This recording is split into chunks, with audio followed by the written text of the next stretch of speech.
បាត់ដំបងបណ្ដូលចិត្តអើយបងសុំលាហើយលាទាំងអាឡ័យតាំងពីរូបខ្ញុំបានឃ្លាតចេញឆ្ងាយខ្វល់ខ្វាយ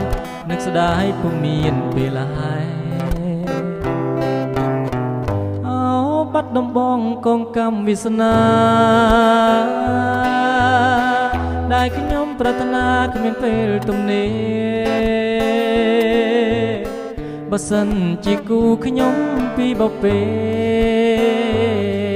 សូមឲ្យមានស្នេហ៍នឹកដល់គ្រាដើរកន្លងយូរឆ្នាំចាំទេស្ងួន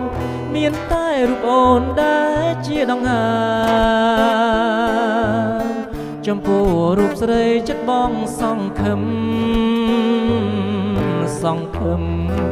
ញញឹមថាបានជាគូវាសនាអោបាត់ដំបងខ្ញុំផងយូរហើយតែថ្ងៃណាឡើយទៅយល់ភត្រាចិត្តជ្រួលច្របល់រាល់ថ្ងៃក្លោចផ្សាចង់បានចំបាបាត់ដំបងអើ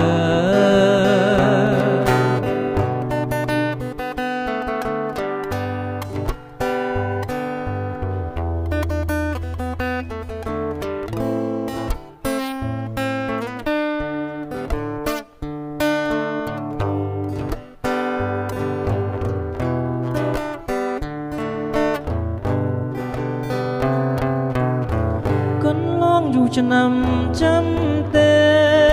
ស្ងួនមានតែរូបអូនដែលជាដង្ហើម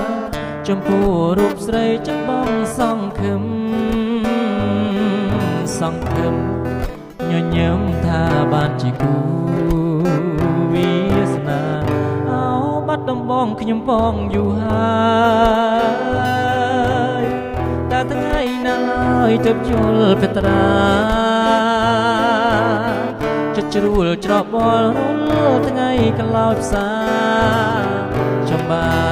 នចំបាបាត់ដំបងអើ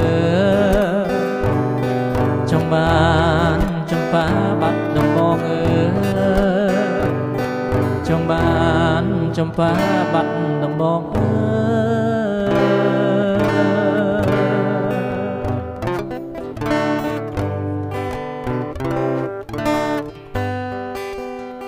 អរគុណច្រើនបាទ